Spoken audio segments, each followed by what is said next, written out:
Hi everyone, Jeff Appleby here with Oakland Realty. It is November 2023, so we've got your market update. We're in Clark Park, which is at around Commercial and 14th.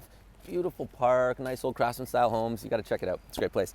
So sales in October were 29.5% below the 10-year average for the month. So it's slow. It's been slow. Buyers are more in the driver's seat. Sellers are adjusting their prices and expectations to make their moves. It's an interesting dynamic, and it's a huge shift from what we were seeing in the spring of 2022 and 2023. So new listings were 5% above the 10-year average for the month of October, and inventory levels are at a more normal range. So it is a balanced market, and it's just a much better place to find opportunity and value. That's why personally I'm moving up a property type. So I'm moving from a condo to a bigger property. I'll let you know how that goes, but I'm just taking advantage of the market dynamics at our play. So in terms of pricing, it's really difficult to say exactly how much prices have changed. On the average and median prices, I think it's a bit understated because you've got less properties selling, but it's the better properties that are selling, and I think that that's kept the median and the averages a bit more consistent. It showed about a 1% pullback in the last month in pricing. I think it's a bit more than that. So where are we headed?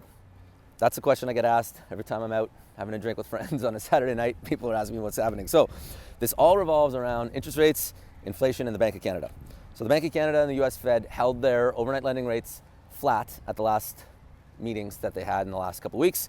And I think they're pretty much done raising rates, and they're gonna wait for the pressure and the impacts of the rate changes that they've made to happen. So if you remember, we've talked about it before. Economists often say it takes 18 months for the full impacts of a rate change to be felt. So that would mean that the changes that were happening last June are only being fully felt and baked into the market now.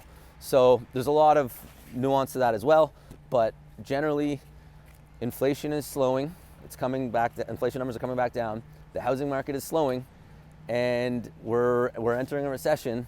So this is what was intended, and they're gonna keep their foot down on the neck with the rates as they are until they have what they want. And so I don't think there's gonna be a lot more increasing or increases.